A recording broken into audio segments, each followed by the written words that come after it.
দাঁড়িয়ে আজকের আমাদের যে শেষ শেয়ারিং কমপ্লিট হয়েছে সেটা সম্বন্ধে যদি কিছু একটু আলোকপাত করেন আপনি। প্রথমত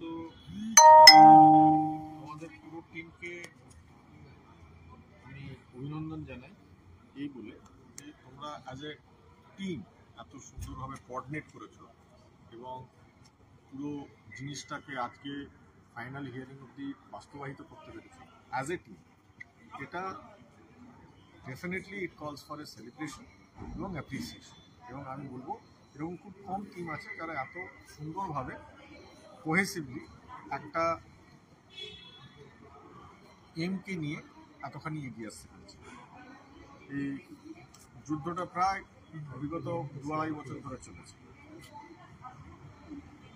আজকে উকিলের মতন কথা বলতে গেলে বলবো যে আমি স্যাটিসফাইড যে আমাদের যে যে প্রশ্ন উত্তর দেওয়া উচিত ছিল, মানে প্রশ্ন যেগুলো জজ তুলেছিলেন সেই প্রত্যেকটা প্রশ্ন আমার মতে টু দি বেস্ট পসিবল উত্তর আমরা দিয়েছি। মানে আমরা দিয়েছি বলতে অ্যাপেলেন্টের সাইড থেকে ইনক্লুডিং বোর্ড আমার মতে যতগুলো প্রশ্ন অপরপক্ষ, সিঙ্গেল জাজের ইমপিউন্ড অর্ডার এবং অ্যাপিল কোর্টের জজ যা যা প্রশ্ন আমাদের সামনে রেখেছে, আমার মতে অ্যাজ এ লয়ার আমি বলবো I am satisfied in relation to the effort we have put in. যে পরিশ্রম দেওয়া হয়েছে এবং যেরকমের উত্তর দেওয়া হয়েছে আমি তাতে স্যাটিসফাইড। এবার আজকে গতকাল বোর্ড তার আর্গুমেন্ট কমপ্লিট করেছিল। আজকে অ্যাপেলেন্টের তরফ থেকে টিম পূর্বার তরফ থেকে নেতৃত্ব করেছিলেন মিসেস মীনাক্ষী অরোরা। প্রথম বক্তা উনি ছিলেন। অবশ্য তার আগে এটুকু বলে দেওয়া দরকার, mister Suresh Sanyal senior advocate বোর্ডের তরফ থেকে কিছু তথ্য তুলে ধরেছিলেন এবং যেখানে বলা হয়েছে র্যাঙ্ক জাম্পিংয়ের অ্যালিগেশনের প্রমাণস্বরূপ যে এক্সাম্পলগুলো তুলে ধরেছিল ওটা বিবরণ এবং তার ব্যাখ্যায় ভুল ছিল। কারণ হচ্ছে ওনারা টিইটির রোল নাম্বার দেখিয়ে বলতে চেয়েছিলেন যে এই ভদ্রলোক এই একটা ডিস্ট্রিক্টের অ্যাপ্লাই করেছে, কিন্তু সে অ্যাকচুয়ালি সেই ডিস্ট্রিক্টে অ্যাপ্লাই করেনি। সে সেই ডিস্ট্রিক্ট থেকে ফর্ম ফিল আপ করে টিইটির পরীক্ষা দিয়েছে, কিন্তু অন্য ডিস্ট্রিক্টে সে গিয়ে অ্যাপ্লাই করেছিল, তাহলে সে সাকসেসফুল হয়নি। আজকে মিসেস মীনাক্ষী অরোরা মূলত কালকে আমাদের যে রকম পরিকল্পনা ছিল সেইগুলো নিয়ে উনি বক্তব্যটা রেখেছিলেন। প্রথমত উনি আর্গুই করেন যে রিট পিটিশনে কোনো জায়গায় ফ্রড, করাপশন উল্লেখ নেই এবং তার প্লিডিং নেই। দ্বিতীয়ত পরবর্তীকালে নতুন যে ডকুমেন্ট দেওয়ার প্রচেষ্টা করেছে সেই ডকুমেন্টগুলো নেওয়া উচিত নয়। তৃতীয়ত উনি বললেন যে এসএসসির যে, তার আগে আরেকটা জিনিস বলেছিলেন, উনি বলেছেন চার্জশিটে, এখন চার্জশিটে আমরা যেটা পেয়েছি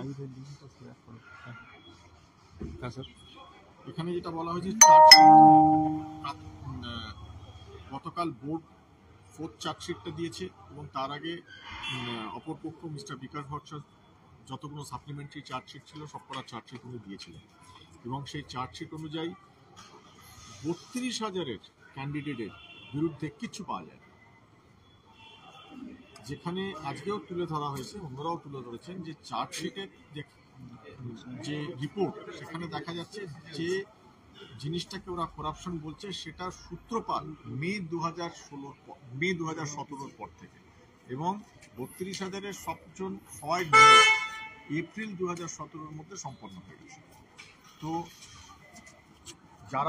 যাদের নিয়ে বলা হচ্ছে 1 নম্বর বেশি দেওয়া হয়েছে, 1 নম্বর কমিয়ে দেওয়া হয়েছে, যেটাই কন্ট্রোভার্সি থেকে থাক, তারা ট্রেন্ড 270 এবং 94 জন।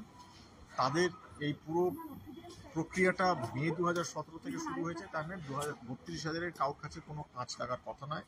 32,000 বিরুদ্ধে কিচ্ছু পাওয়া যায়।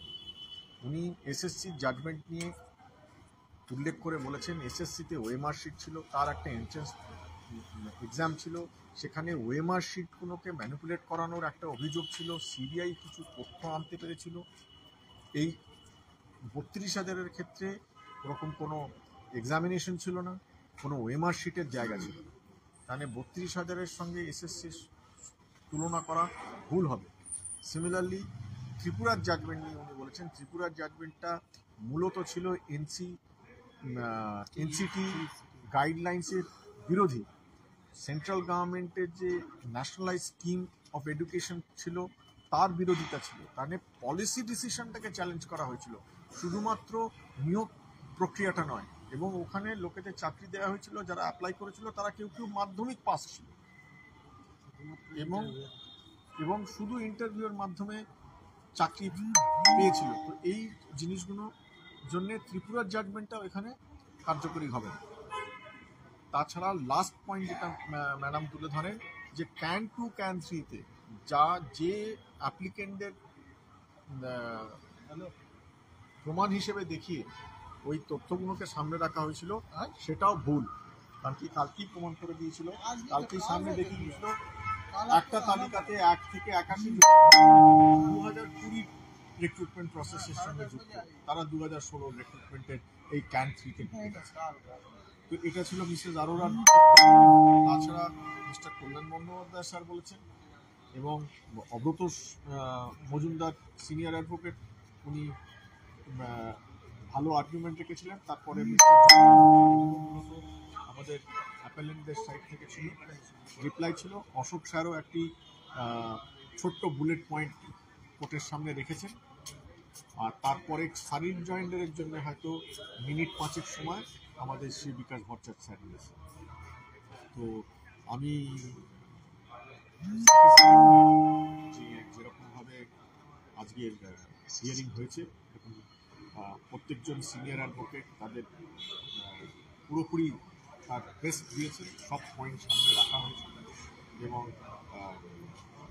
মিস্টার অভ্রতোষ মজুমদার একটা চার্টও দিয়েছেন, যেখানে উনি দেখিয়েছেন যে বিভিন্ন অ্যাপ্লিকেন্ট ক্যান 2 ক্যান 3-র মধ্যে যারা অ্যাপ্লিকেন্ট আছে তারা কীরকমভাবে অন্যান্য রিক্রুটমেন্ট প্রসেসে শুধুমাত্র পার্টিসিপেট করেননি, কিন্তু চাকরিও পেয়েছে।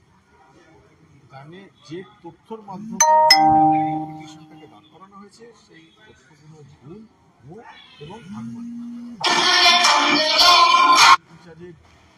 স্যার আরেকটা জিনিস, এটা হচ্ছে যে আজকের এই হিয়ারিংয়ের পর আমরা কতটা আশাবাদী থাকতে পারি আমাদের যে কাঙ্ক্ষিত ইচ্ছা বা আমাদের যে সেই যুদ্ধ আমরা শুরু করেছিলাম, আমাদের সেই কালি মুছে দেওয়া, সেই জায়গায় পৌঁছানোর ক্ষেত্রে আমরা কতটা আশাবাদী থাকতে পারি, বা আজকের এই লাস্ট সাবমিশন আমাদেরকে সেই কাঙ্ক্ষিত জয়ের দোরগোড়ায় পৌঁছে দিতে কতটা সেই জায়গাটাকে? আমি বরাবরই আশাবাদী।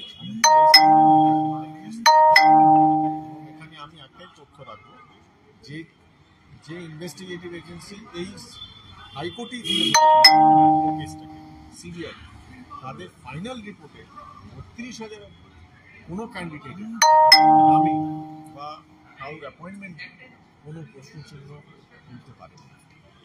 তো এটাই আমি এই দুটো কথা বলবো, যে আমি কনফিডেন্ট যে অন্তত কোর্টের কাছে, ইনভেস্টিগেটিভ এজেন্সির কাছ থেকে, আদার সাইডের কাছ থেকেও কোনো ডকুমেন্ট বা প্রমাণ নেই যেখানে যে 32,000 একটা ফ্রডুলেন্ট সিস্টেমের মাধ্যমে চাকরি পেয়েছে। মানে আমি আশাবাদী এবং বেস্ট অফ লাক। আশা করছি খুব শীঘ্রই তারা ভালো খবর। আরেকটা স্যার শেষ প্রশ্ন, যদিও জিনিসটা খুব হাইপোথেটিক্যাল। আমরা আজকে দেখলাম যে জাজ আজকের পর্যন্ত আমাদের সমস্ত মামলার যে শুনানির পর্যায় সেটা শেষ হলো, এবং রায়দানের বিষয়ে সেই রকম অর্থে কোনো জায়গা না, যদিও এটা খুব হাইপোথেটিক্যাল একটা জায়গা। তবু আমরা এক্সপেক্ট কি করতে পারি যে কোন সময়ের বেসিসে এই রায়দান আসতে পারে? এটা জজ সাহেবের একদম পুরোপুরি নিজস্ব জায়গা, এটা ওনার প্রেরোগেটিভ। উনি খুব সিনিয়র জাজ, উনি আগেও অনেক বড় বড় মামলায় রায় দিয়েছেন।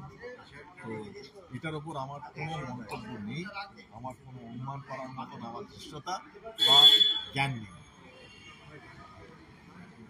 Thank you sir, thank you so much. এই জার্নিতে আপনি আমাদের অভিভাবকের মতো এবং সৌময় দেওয়ানজি স্যার দুজন মিলেই আমাদেরকে এই যে জার্নিতে সর্বতভাবে আমাদের অভিভাবকের মতো গাইড করে আজকে এই জায়গাতে পৌঁছে দিয়েছেন, তার জন্য অসংখ্য ধন্যবাদ।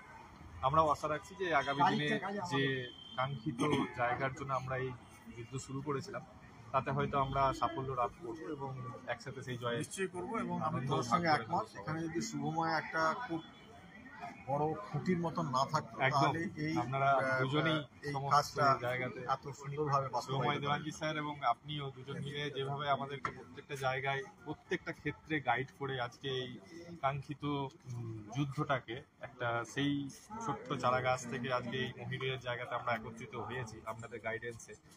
তো we are thankful to you sir, both of you. Thank you. না, এটা everybody's It's a teamwork. Teamwork, সবাই মিলে কাজটা করেছি। তোমরা খেটে তথ্য যোগান দিয়েছো বলে আমাদের আরো কাজ করতে ভালো লেগেছে। দেখো, let's hope for the best. Thank you, thank you so much. Thank you আমাকে ছবিটা তুলে না Before getting off,